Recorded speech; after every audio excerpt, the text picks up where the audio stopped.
Olá! Você sabia que a doença do carrapato é mais comum de ocorrer no verão? Assista ao vídeo e saiba mais!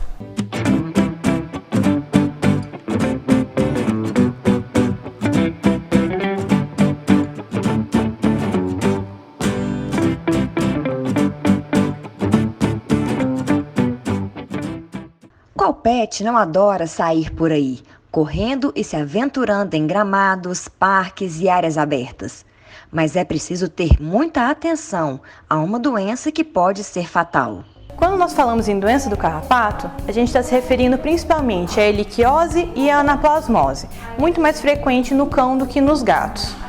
No caso de ambas essas doenças, elas vão parasitar células do sangue do animal, o que vai fazer com que ocorra uma série de alterações no organismo dele.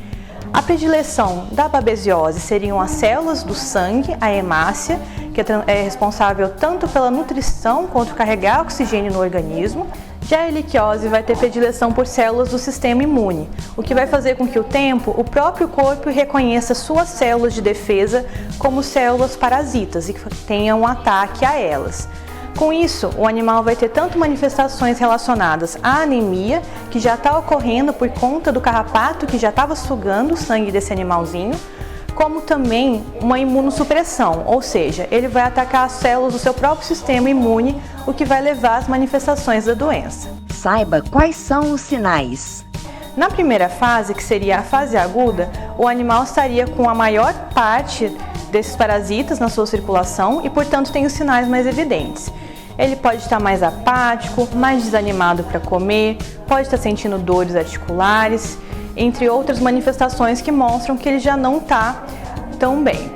Já na fase que a gente consideraria subclínica, o animal já estaria um tempinho com essa infecção, então já estaria algumas semanas doente e ele começa a apresentar manifestações mais discretas de doença. Então, nesse período, ele pode continuar um pouquinho mais apático, um pouquinho mais lento, ter um certo emagrecimento, o que significa que o sistema imunológico dele está tentando combater essas doenças, o que ele pode ter sucesso ou não. A fase crônica seria uma das mais graves que o animal pode ter, uma vez que ele já vai ter uma anemia mais profunda e vai ter alguns sinais como lentidão, emagrecimento, palidez das mucosas aparentes, então no olhinho, a boquinha dele, até mesmo a orelha pode ter um aspecto esbranquiçado. Todos esses sinais seriam de alerta para visitar o seu médico veterinário. Mas é possível prevenir a doença de forma prática? A doença do carrapato não é transmitida por qualquer carrapato. Esse carrapato precisa já estar previamente infectado pela doença, ou seja, picar um cãozinho que já estava contaminado pela erlíquia ou pela babésia. Então, dessa maneira, um animal não transmite diretamente a outro animal a doença do carrapato, mas se existem carrapatos no ambiente, ele pode se tornar infectante. Então é muito importante que a gente faça um controle eficaz desses parasitas. O carrapato é muito persistente no ambiente e ele tem uma característica que ele se alimenta do sangue do animal e ele desce tanto para poder fazer a postura dos ovos quanto para fazer suas mudas.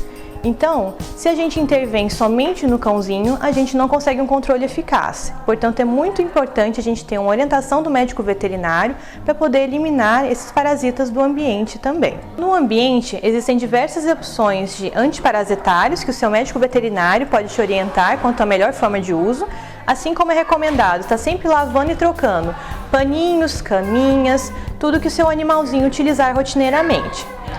Já nos nossos animais, temos várias opções em que a gente vai ter que considerar a situação do animalzinho. Se ele tem algum tipo de contraindicação para medicamento, se ele tem algum tipo de limitação, como mastigar coleiras, como se lamber. Então, cada um vai ter o seu método ideal de controle. As principais formas que a gente utiliza são medicações orais contra pulgas e carrapatos, as coleiras repelentes e, em alguns casos, também podem ser utilizadas as pipetas contra os carrapatos. Se caso notar algo diferente, procure o médico veterinário, pois ele poderá dar o diagnóstico e indicar o melhor tratamento. Podem ser necessários exames de sangue, como um hemograma completo, e também pode ser auxiliar no diagnóstico exames mais específicos, como sorologias ou PCRs, para determinar melhor a fase da infecção e escolher o tratamento mais adequado para o seu animal. Então, manifestações mais raras da doença do carrapato podem incluir também convulsões, alterações neurológicas ou mesmo alterações respiratórias. Então é muito importante que a gente faça um diagnóstico precoce da doença ou que esteja incluído entre as suspeitas do seu médico veterinário.